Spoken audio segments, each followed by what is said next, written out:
అనంత కరుణామయుడు, అపార కృపాశీలుడు అయిన అల్లాహ్ పేరుతో ప్రారంభిస్తున్నాను. అల్లాహ్ను, అంతిమ దినాన్ని మేము విశ్వసించాము అని అనేవారు కూడా కొందరు ఉన్నారు.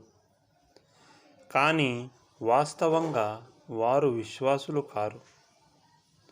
అల్లాహ్ను, విశ్వాసులను వారు మోసం చేస్తున్నారు.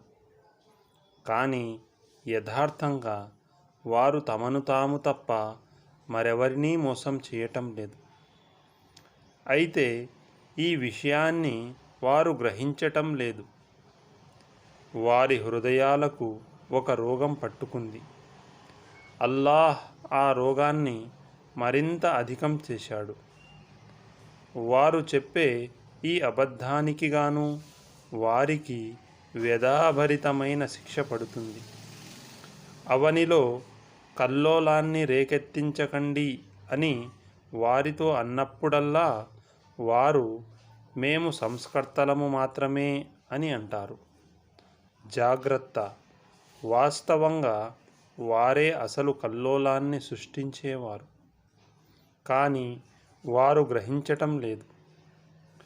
ఇతరులు విశ్వసించిన విధంగానే మీరు విశ్వసించండి అని వారితో అన్నప్పుడు వారు మూర్ఖులు.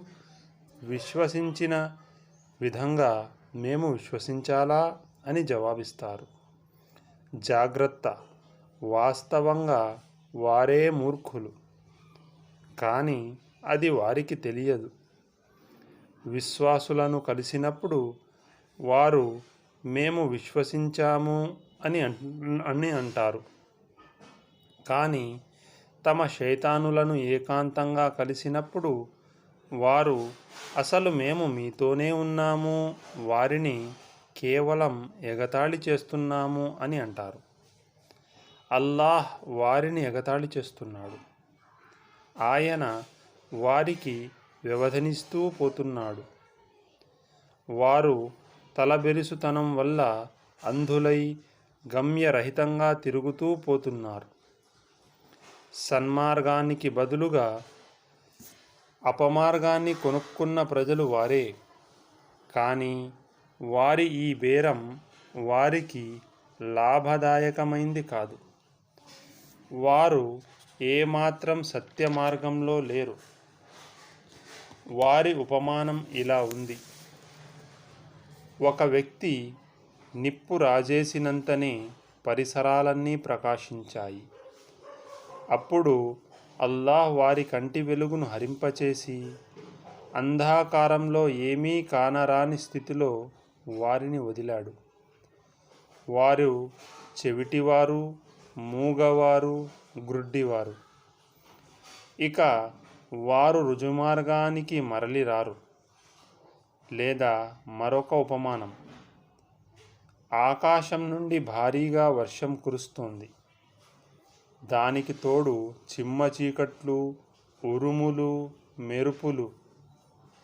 ఉరుముల భీకర ధ్వని విని మృత్యు భయం చేత వారు తమ వ్రేళ్లను చెవులలో దూర్చుకుంటారు. అల్లాహ్ ఈ సత్య తిరస్కారులను అన్ని వైపుల నుండి పరివేష్టించి ఉన్నాడు. వారి పరిస్థితి మెరుపులు వారి దృష్టిని ఎగరవేసుకుపోతాయే అనే విధంగా ఉంది.